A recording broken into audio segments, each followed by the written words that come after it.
This is William Robinson with ViralHare.com, and today we're speaking with Afua Richardson. Hey, everyone.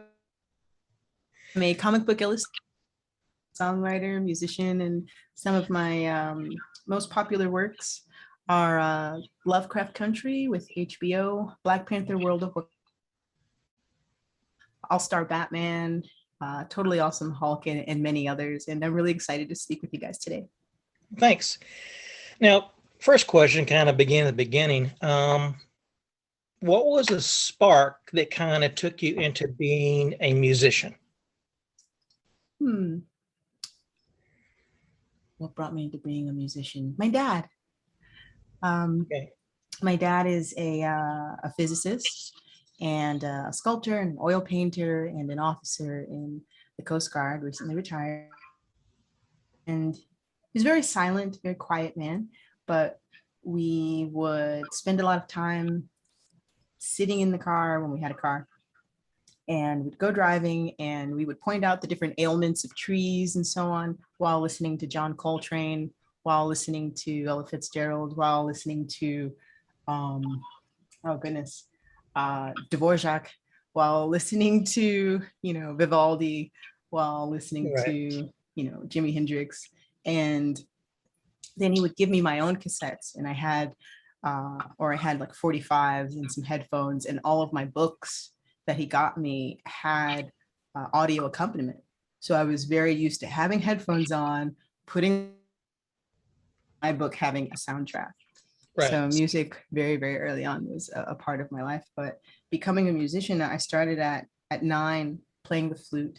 I wanted to play saxophone because it was a lot cooler, and it was the 80s. John Coltrane. But I played exactly. And I ended up playing the flute. By 11, I was a part of Manhattan Borough Wide Band playing at Carnegie Hall. And then I went to LaGuardia for the Performing Arts, doing an undergrad at Juilliard, which was right across the street.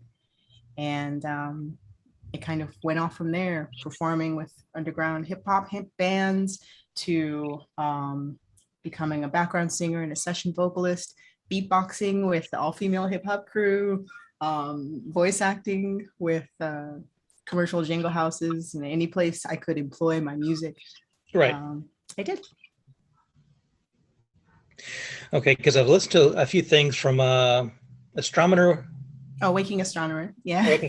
Yeah, and there is a little bit of a progressive beat to it. So now that makes sense with the classical influence and the literary influence. That ties in really nicely. Okay, I understand that music better. Thanks. And speaking along those lines, what was a spark that led you to be an artist? 9, somebody gave me their copy of like Wolverine #1, that famous cover with right. I almost want to get my little claws over there. But even before then, I got that box of and you couldn't stop me from drawing. But I didn't really put those two things together, I think, until I was in high school, and I was hanging around a lot of artists. And going to a performing arts high school, you see a lot of different people employing their passions. And so I would hang out with the art majors, I would hang out with the dance majors, I would hang out with the vocal majors, and they didn't really know which one I was a part of, because I would kind of dabble in all of them. Right. But when I started performing as a musician, I needed flyers, I needed business cards, I needed stickers, I needed a way to communicate with people, I needed posters, and I was broke, so I couldn't hire anyone to do that. So I taught myself. Right. I unfortunately was homeless while I was in some of my years in high school, and so I would couch hop from place to place. And I got a job. I was one of the few kids in my school who actually had a job while they were in high school. And I was a secretary sometimes. And the computer that I had at my office had Photoshop. And I was always, using watercolor and whatever else I could, markers, graffiti markers. I wanted to be a graffiti artist so bad. Terrible at letters. But I loved characters. I loved superheroes. I loved,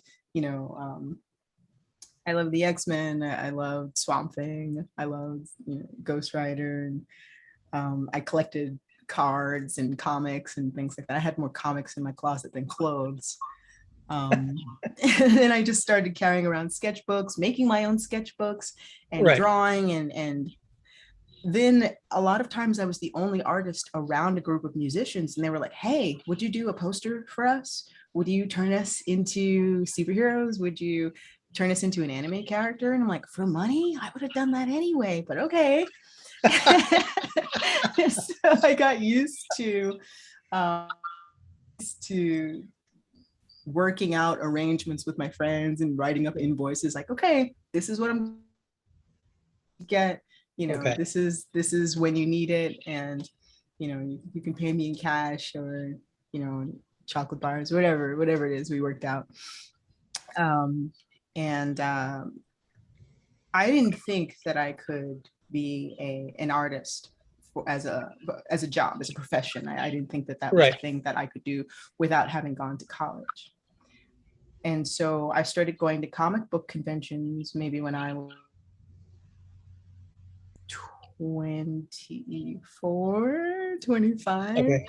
And I went to New York Comic Con, and I went to San Diego Comic Con, and oh my gosh, it blew my mind, just the amount of artists who were accessible right there. Like from the music industry, you have to get an appointment, have a manager, speak case if you want to get even remotely close to any of the artists that you know and love. But here's these comic conventions, here's the artist, here's the writer, here's the editor, here's the CEO of the company. They're just right here. And I was a very shy person. I'm like, but I need to get over it, because I'm not going to learn, and I'm not going to figure out if this is something I can even do, or if I'm even any good at this, unless I. And so, I'd go over and say, I really love your stuff. Would you sign my book? I'll buy another one. Okay, here's a postcard with my stuff on it, because I was too scared to share my sketchbook. Artists like Brian Stelfreeze, Neil Adams, David Mack. Oh yeah, Mr. Mack's a really nice guy. I've got to talk to him. Yeah, absolutely. Sanford Green, Aletha Martinez. Did I say Gail Simone already? But if not, I will say Gail Simone again, because they were so kind, and just having a kind word and an encouraging word, and just saying, hey, you're really good at this, just keep going. Or, hey, you've got something here, try this, work on your perspective, study anatomy, just very concise and encouraging words, but also like, copy that, I've got homework. And so I, with all these different odd jobs and different things that I did, I started practicing a lot. I started, working for the job that I wanted.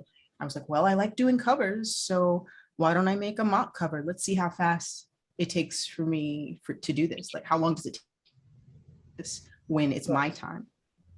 Because you have even less time when you're under a deadline, because you've got the revision process, you've got sketches, you've got the going back and forth, you've got the understanding what it is exactly that they're looking for, and that takes time away from you completing the project. And so I was used to that already from working with my friends, so it came naturally. And I want to say in 2004, maybe, I got some work with Ivan Brandon on a image called 24/7, where every living thing in New York was a robot, which was really cool because I was really into robots.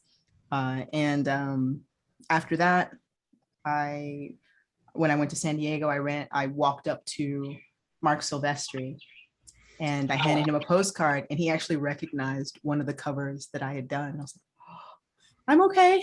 I'm not freaking out. Be cool. Be cool.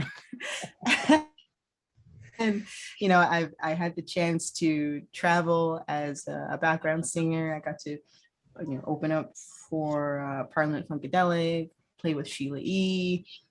Stevie Wonder would come into the music shop that I worked in and practice keyboards, and I sang while he was trying out a Roland. I would perform at the Village Underground, close by the Blue Note, the Groove, all these places downtown in Manhattan where just these phenomenal musicians would come through.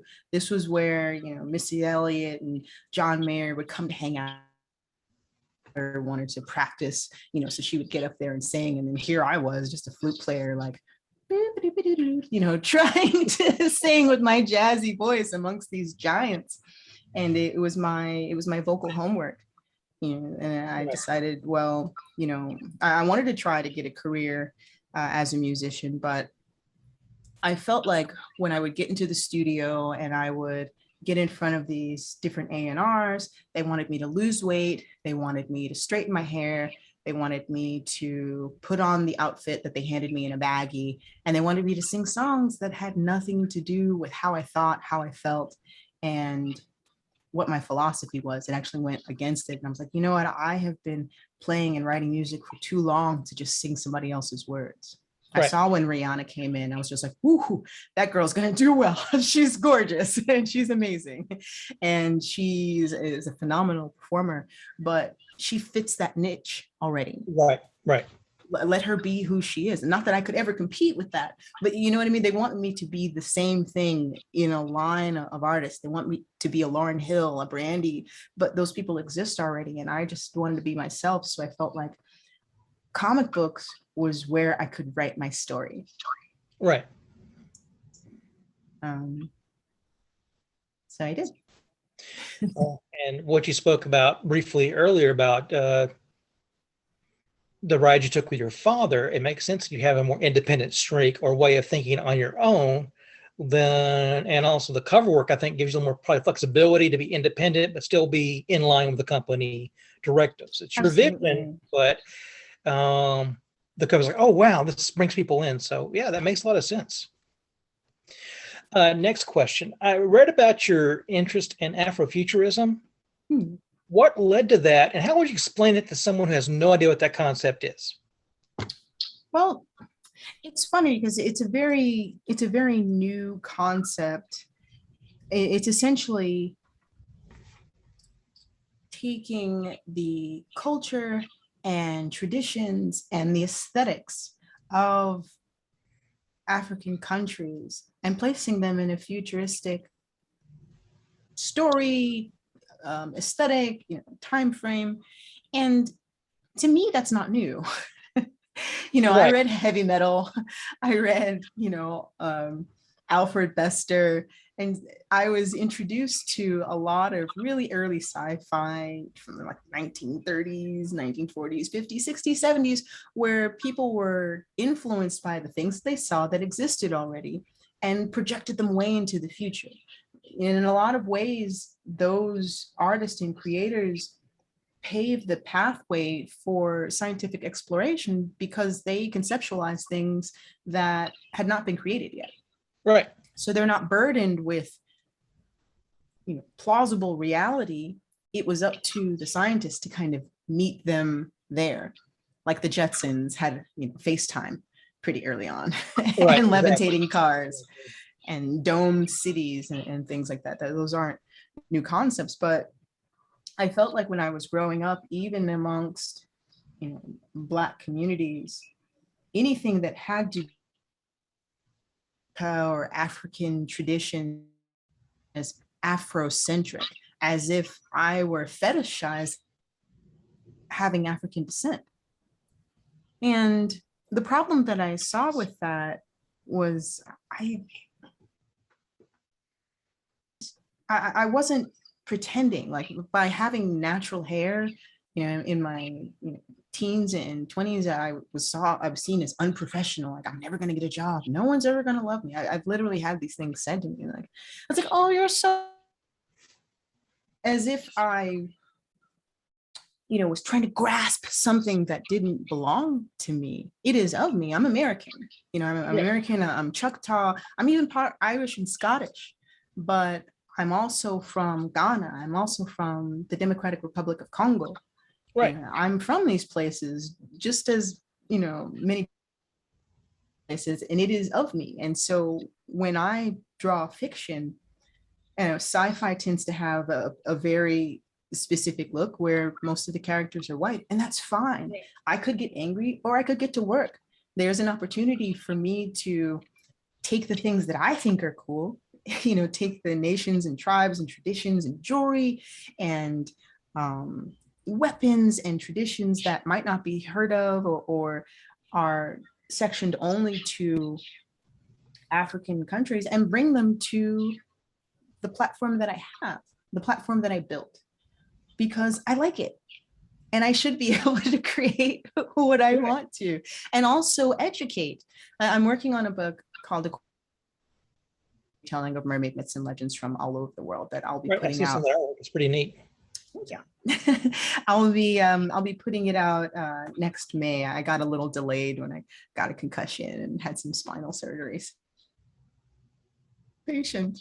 But I just asked a question.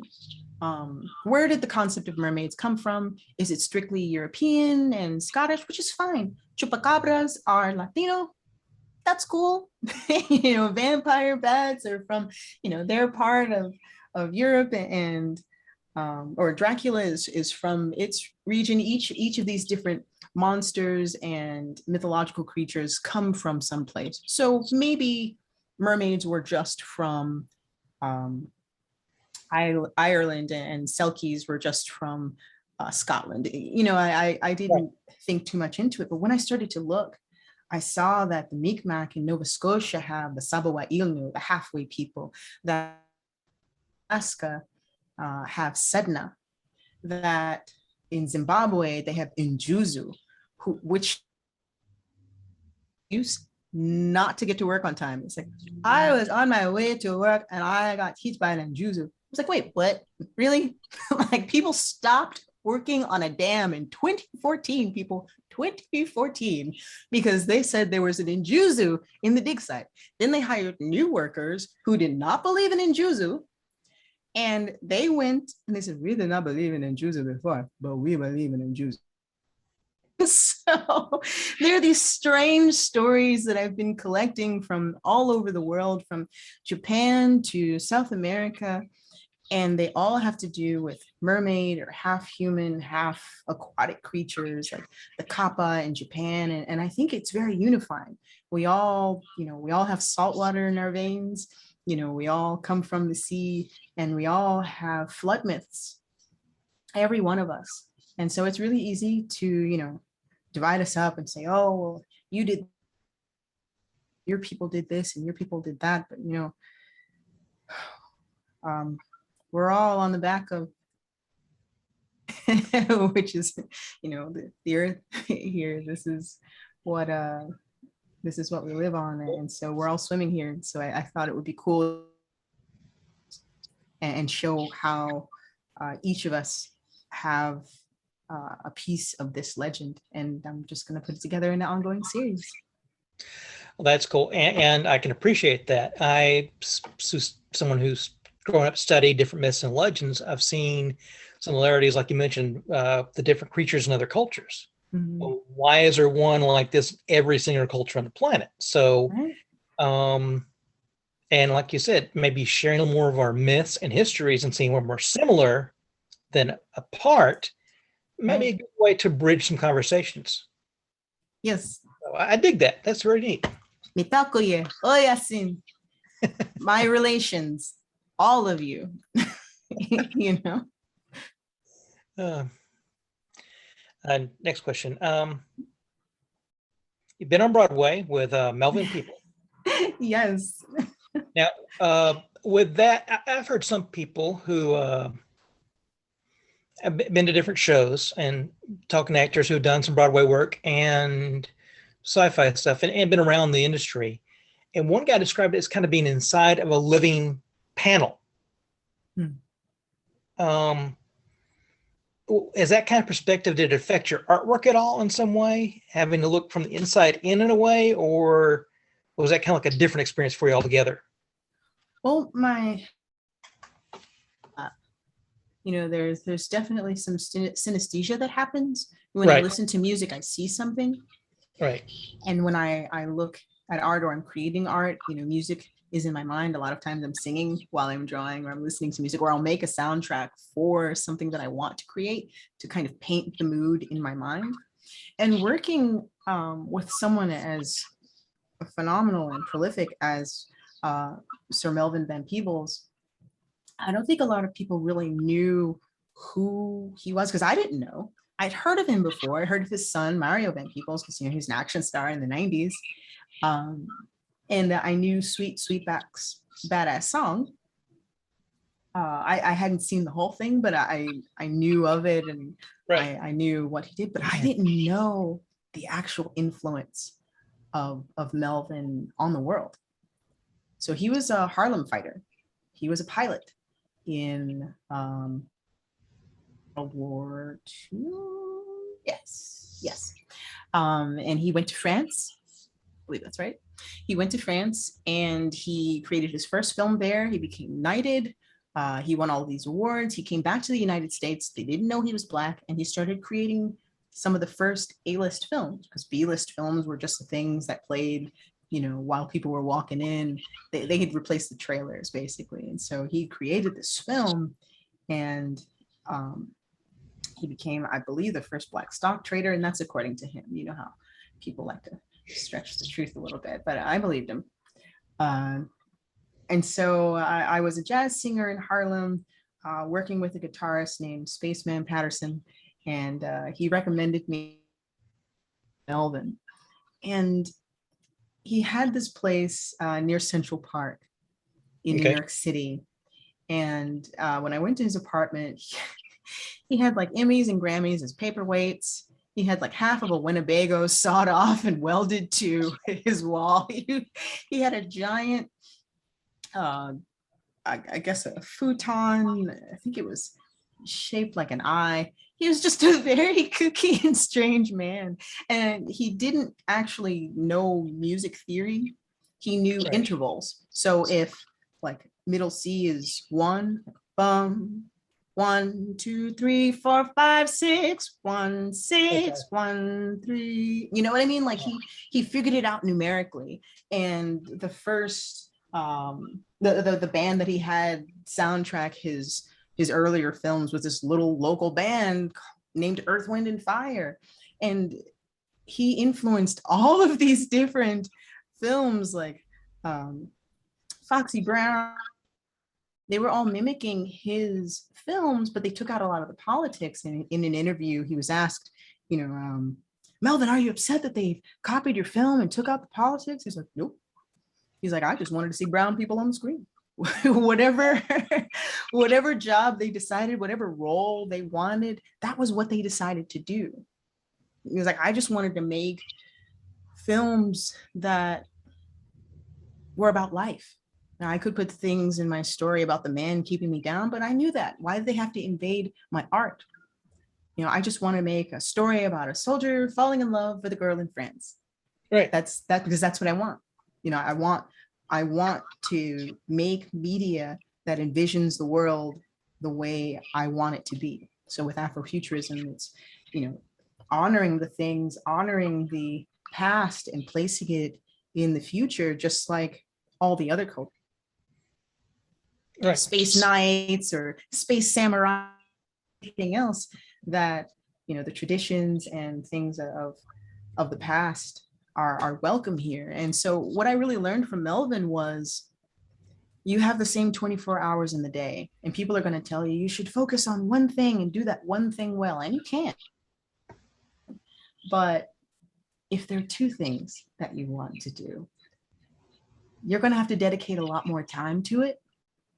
And a lot of times innovation comes because you have two disciplines. Right. But from a different perspective than what already exists. You're coming from it, you're coming to your evolves the form. Because you're not just a writer, you're a writer and you've studied bugs. So now all of your monsters, like China Mayville's monsters, are incredibly detailed because he understands how chitin works and the chemical messengers that ants give off. Right. You know, you're not just a singer, you're a singer and a scientist. So you can adjust your to make different sounds and make your own vocoder. You know what I mean? So those things that I wanted to do, watching and observing him, he went in full tilt. And being a musician and an artist, I understand flow and rhythm, and that visually you're like a conductor leading people across and back. And the colors that you use and the compositions and the shapes that you use in your pieces invoke a feeling. You're communicating. Studying these things and understanding, you know, how people respond to shapes, the placement and proportion of the objects, just the colors that you place next to the other, that affects everything you do, everything you make, everything that you study, you know, everything that you learn, all the jobs that you know, figuring out how to be of service with your work. Right. That affected me greatly. And I was absolutely honored to be a part of his production and just see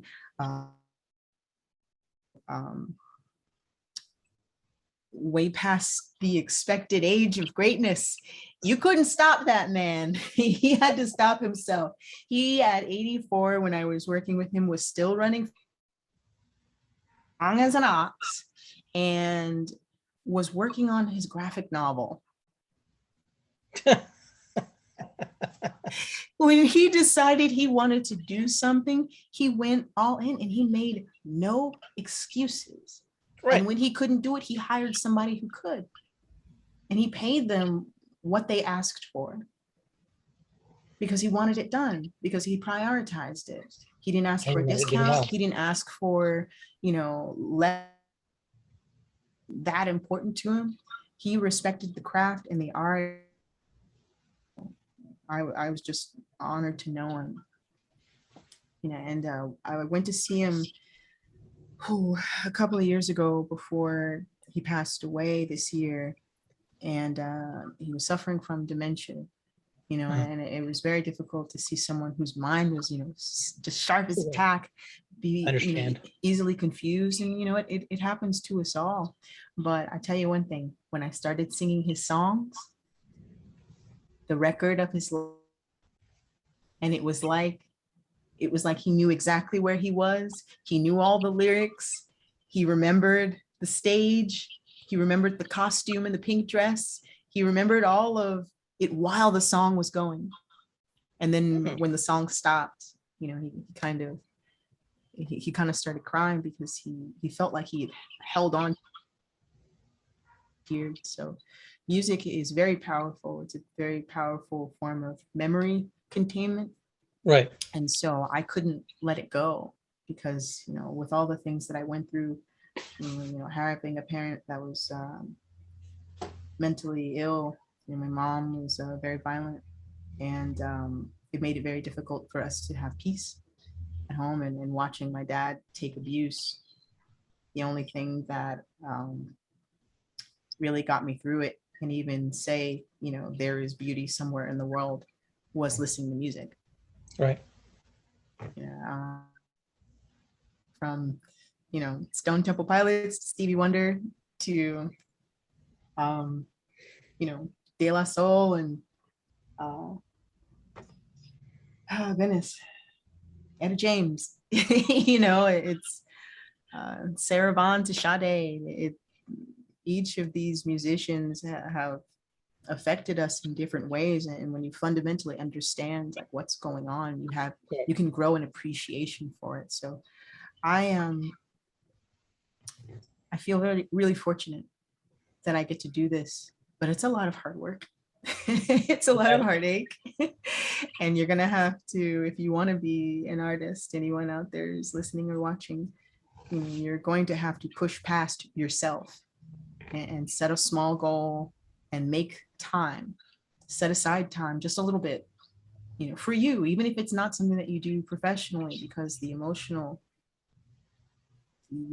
peace and the emotional maturity that you gain from creating makes you know that the things that you dream and think about and just even conceive of are possible. You make them real, you make them tangible things, and that can translate into any aspect of your life. So I encourage anyone who's been sitting on that book or sitting on that painting that they haven't started, to go ahead and spend a little time on it, even if it's 10 minutes. I know you don't have time, but make time, because 10 years will go by, 5 years will go by, 20 years will go by, and who wants to have regret?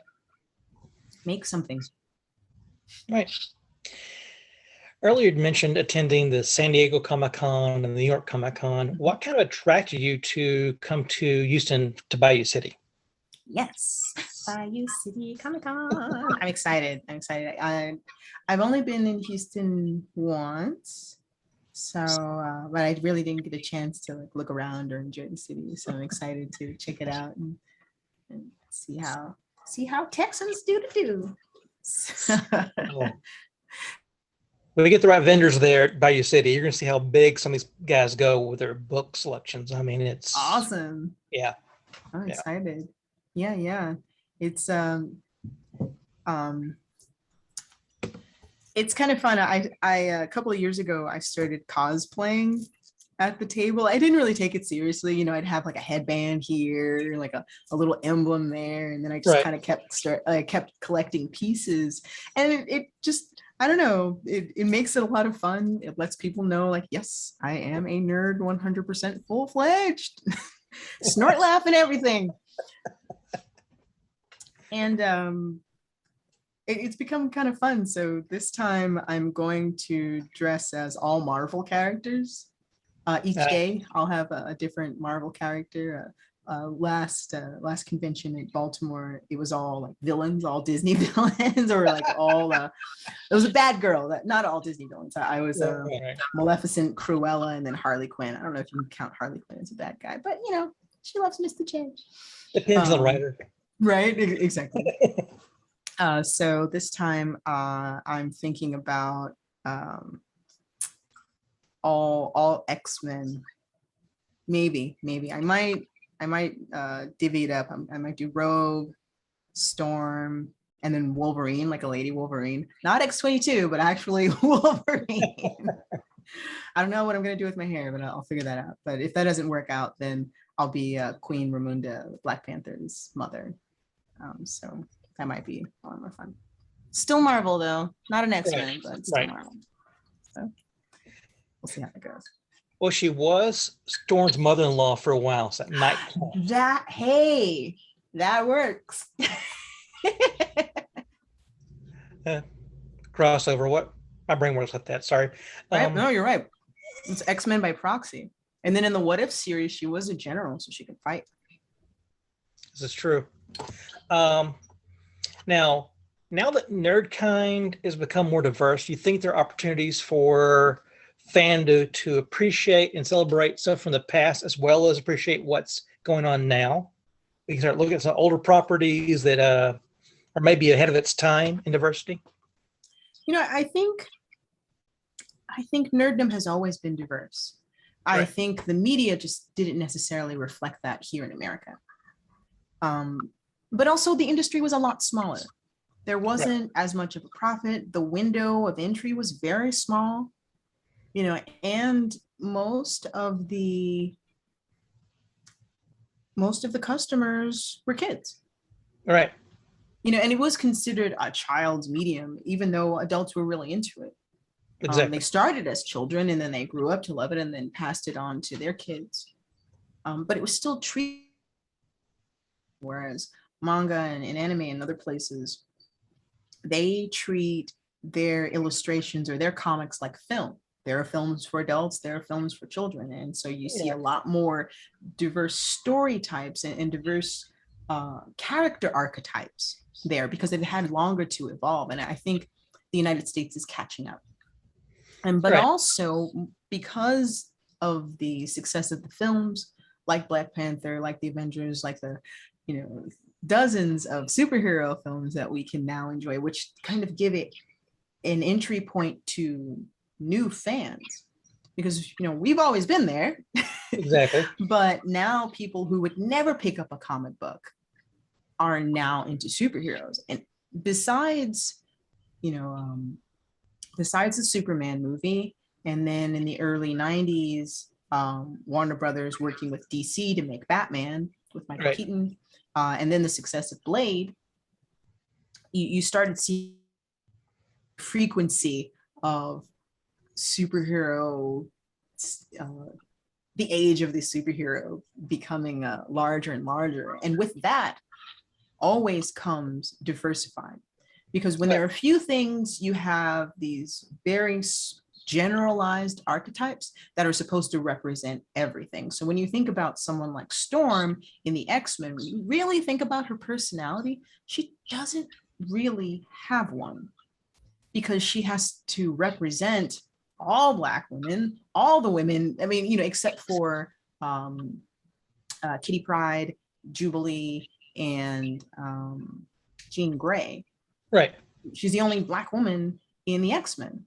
So if she's too stern, then 100% of your women, your Black women in the X-Men are too stern. If she's too kind and too mousy, then 100% of, you know what I mean? So it was very difficult to take risk. But now I think with all of the films and things like Black Panther that come along and say, hey, you know what? This has a predominantly Black cast in an African setting, a fictional African setting.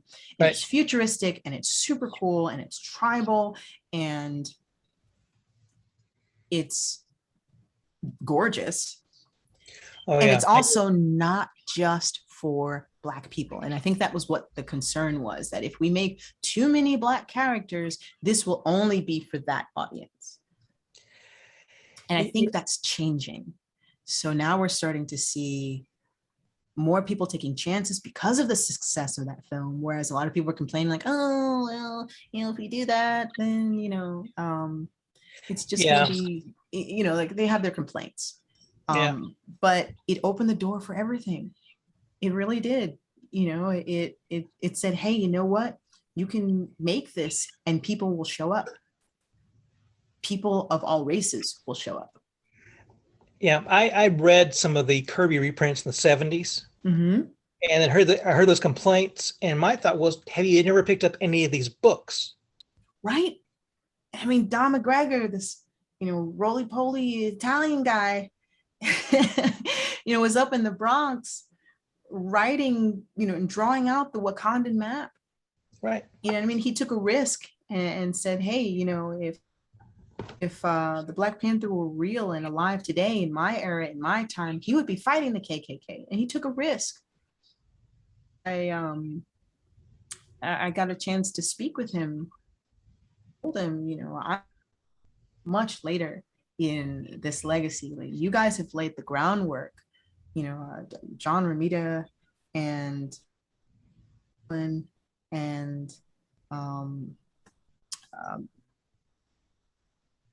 Christopher Priest, people who have come in and laid down this story and developed this world. And I'm kind of coming in right before the film. What I'm doing is just introducing that Wakandan language. So I took existing African symbols, the Adinkra symbols, which are like little icons that embed philosophy. So I have one on my wrist here that looks like a little square snake with feet, and it's in Kim Kim. It's maneuverability, the twisting, whatever comes, you deal with it. Right. I put them in the covers that hadn't really happened before. There was a reference to African culture and the different tribes, but there was no like actually taking something that was African, and placing it in the visuals for it. So I ended up essentially introducing the Adinkra symbols to the created these kind of really cool like icons and things like that beforehand. So when I saw them, I was like, oh, those look like the Adinkra. So I placed something that basically means he who wants to be king must first learn to serve. Nea ope se obedehene. And I thought that was perfect for the Black Panther because of, the different nations and the different issues that they're facing. In order he has to meet the needs of his people, and that's true of any leader. And so many of these different symbols are potent just in general, just for life. You know, you but it creates anchoring as well. Say again? Creates an anchoring in reality as well. Exactly. And the place that the Adinkra symbols are from is also the place where my name originates. So it was really fun to be able to just like take a little piece of me. It's like, this is all tiny mustard seed. I'm happy to like sit back and watch this happen. And I see more people now taking risk. I see more people saying like, yes, you know, I want to create a Black superhero. I want to create a Black, you know, space fighter, you know, all of these things, because why not? They existed. You know, there are Black astronauts. There are, you know, people like Nichelle around to different schools and recruited some of the first minorities and women for the, because of her dedication to gonna lead role as a until Martin Luther King told her in person that she's gonna have to keep that role. She's like, oh, I guess I'm not going. I'm going to keep being Uhura, because how can you say no to Dr. King? The power that fiction has to grant people the psychological permission to even think about trying to do these things. Exactly. You know, I feel, you know, really fortunate. I was one of the few early. You know, when I was really getting into comics, there was Aletha Martinez, who is from Afro-Latina. You know, I'm really hard pressed to name many. I mean, it's really difficult to name 20 Black women in comics 20 years ago. Right. Yeah, and that's okay. You know, Roxane Gay, when she wrote a Black Panther World of Wakanda, pay cut. Her manager was not too happy, but she also understood that it was really important. So the book that I worked on was the first time 2 Black women had pinned a story for Marvel. So it was Black artist, Tamara Bonvillain was colorist, Yona Harvey, and Aletha Martinez on interiors. And it was a historical book, and she understood the importance of that. Because there is one, it doesn't mean it'll be the only one. Right. It means, you know, it lets people know, do this, make a good story, make what you want, you know, and see what isn't there. You know, you can see that as an opportunity to fill a niche that these large companies can't fill, because they're a lot like giant ships when you think about it. Marvel, DC, they are Titanic carriers, so they can go really far. They have a lot of resources, and they can kind of with their books, with their costumes, all the things they can do and make these phenomenal giant. But there are stories that can still be told, and the experiences that individuals have, they are the smaller boats. They're the speed boats who can go along the shore and fill these niches. Exactly. Horror and personal experiences and culture and things that the larger companies can't necessarily do, because they are very concerned with filling a broad scope.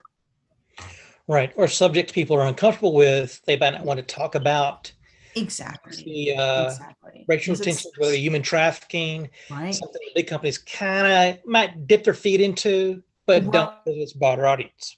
Exactly. So there's an opportunity for everybody to prosper and put their cultures and their traditions and their beliefs into their media. It's just, you know, it's just difficult to get people to pay attention. So you've got to be innovative, and you've got to do something that you can't get from these large companies. And it doesn't have to be as shiny. It doesn't oil and gold and special effects to still be effective, to still be, powerful, and still be something that's nourishing to your audience. Right. Okay, just for fun. Okay. If you were a royal guardian like the Dora Milaje, what would your choice of protective gear be and why? Ooh. Let's see. I'd want vibranium suit that could symbiotically work with me. So it would be cool to have these like epaulettes, those shoulder caps. Right. And, of course, have articulated armor, because that's always cool and shiny.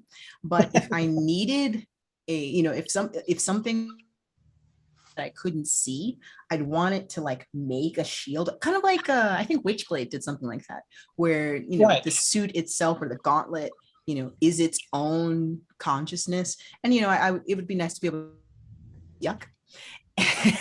But it's like, all right, I want to eat this sandwich, like but like having something that could like adjust and work with me, right, in a way that enhanced. And it'd be cool to fly, not gonna lie, kind of cool.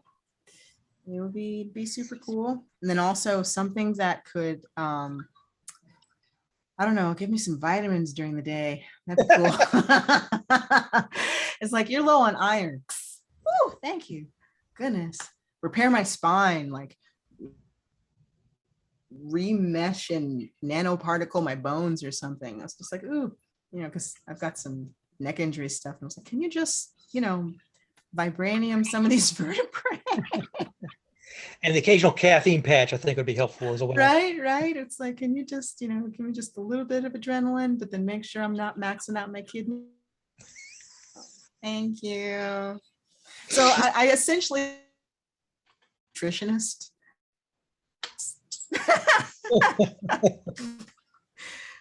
It's like, you need more cardio. It's like, sort that out for me. Armor, thanks. Oh, and yeah, maybe some like unlimited throwing knives. Come back. I guess it's like a boomerang. Yeah. Because swords and staffs, those are really cool long distance things, but maybe I could like link them together, but then you got to carry that around. Yeah, I can see that.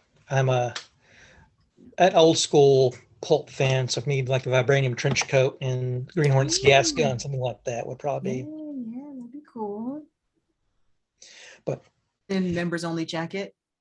Oh no, the trench coat would be enough for that, because members only would probably have it copyrighted where you cannot get anything other than the plastic, no vibranium allowed. So right. Ah, boo. Okay, well then just a crop jacket. That's fine. Okay. To wrap this all up, with all the projects you have going on or involved with, what does downtime or some kind of hobby look like for Afua Richardson? Ooh. I don't have any downtime. There is no downtime, sorry.